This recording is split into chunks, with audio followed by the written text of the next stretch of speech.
চরমপন্থী আরএসএস হচ্ছে শুভেন্দু অধিকারী, সজল ঘোষ আর অর্জুন সিংয়েরা। নরমপন্থী আরএসএস সে মমতা ব্যানার্জি।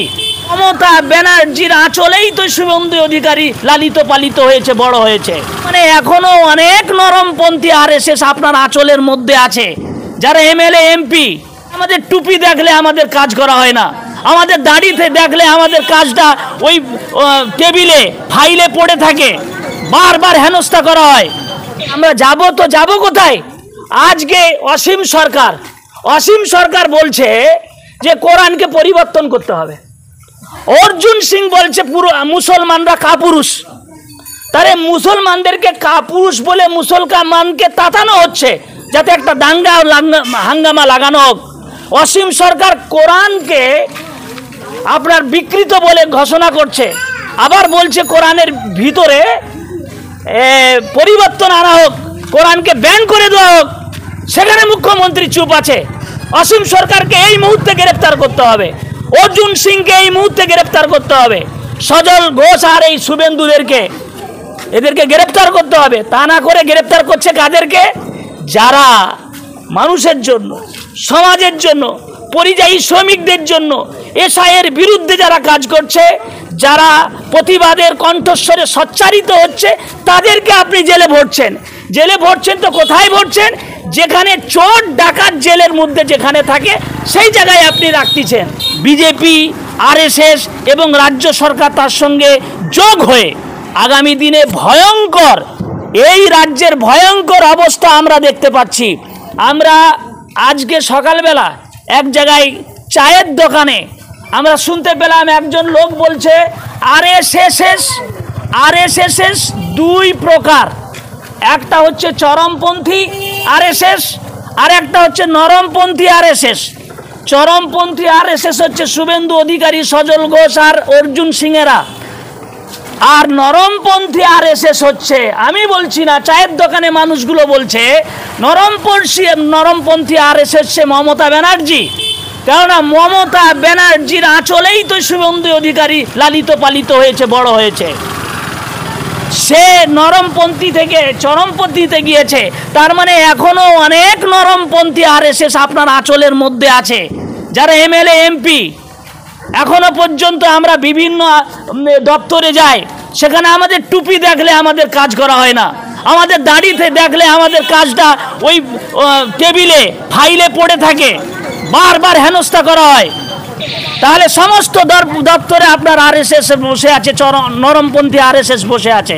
তার মানে গোটা পশ্চিম বাংলা জুড়ে একটা সম্প্রদায়, একটা জাতিকে বিভিন্নভাবে অ্যাটাক করা হচ্ছে। তাদের কর্মসংস্থানের ব্যবস্থা নেই, তাদের কাজের ব্যবস্থা নেই, ব্যবসার ক্ষেত্রে তারা বৈষম্যের শিকার হচ্ছে।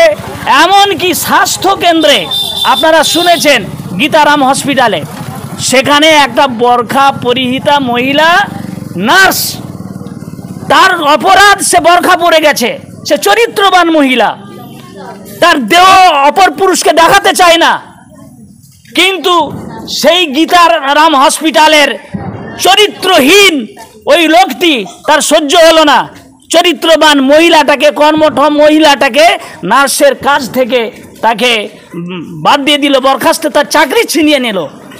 এটা খুব দুর্ভাগ্যজনক ব্যাপার।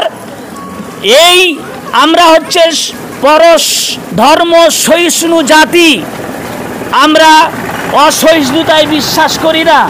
আর এই অসহিষ্ণুর যে গোটা প্রপাগান্ডা চালাচ্ছে বিজেপি, আরএসএস এবং রাজ্য সরকার তার সঙ্গে যোগ হয়ে আগামী দিনে এই রাজ্যের ভয়ঙ্কর অবস্থা আমরা দেখতে পাচ্ছি।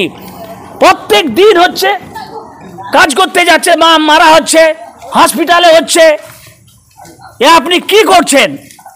আজকে আমরা এখান থেকে, এই পরিযায়ী শ্রমিকের বাড়ি থেকে আমরা সকল মিলে আওয়াজ তুলছি, 24 ঘন্টার ভিতরে যদি আপনি অ্যাকশন না নেন, আমরা কলকাতায় রাজপথে আমরা তীব্র আন্দোলন করব। এই যে বিজেপি সরকার হচ্ছে অসহিষ্ণু সরকার। এদের এজেন্ডা হচ্ছে মুসলমানকে ধ্বংস করো। পরিযায়ী শ্রমিক আপনারা দেখুন তো, পরিযায়ী শ্রমিক মানে আক্রান্ত হচ্ছে মুসলমানেরা, তার মুসলমানদেরকে অ্যাটাক করা। তারা বিভিন্ন ধরনের আইন তৈরি করেছে, যেটা সংবিধান বিরোধী আইন, যেটা বৈষম্যমূলক আইন, মানবতা বিধ্বংসী আইন। এই আইন তৈরি করে মুসলমানদের মসজিদ মাদ্রাসা কেড়ে নেওয়া হচ্ছে। আবার পোর্টাল তৈরি করে রেজিস্ট্রেশন নাম করে পুরো ওয়াক্ফ সম্পদটা লুটে নিতে চাচ্ছে। এতেও তারা খুশ নয়। তারা চাকরি পায়নি, চাকরির ব্যবস্থা নেই। বিদেশে আপনার বাচ্চাদের মুখে অন্ন তুলে দেওয়ার জন্য, বাম্মার মুখে অন্ন তুলে দেওয়ার জন্য বাম্মাকে, বাচ্চাকে, স্ত্রী পুত্রকে ছেড়ে দিয়ে বিদেশে গেছে।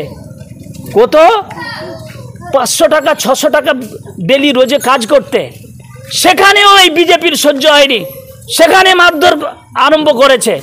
তাহলে আমরা যাব তো যাব কোথায়? আজকে অসীম সরকার বলছে যে কোরআনকে পরিবর্তন করতে হবে। অর্জুন সিং বলছে পুরো মুসলমানরা কাপুরুষ।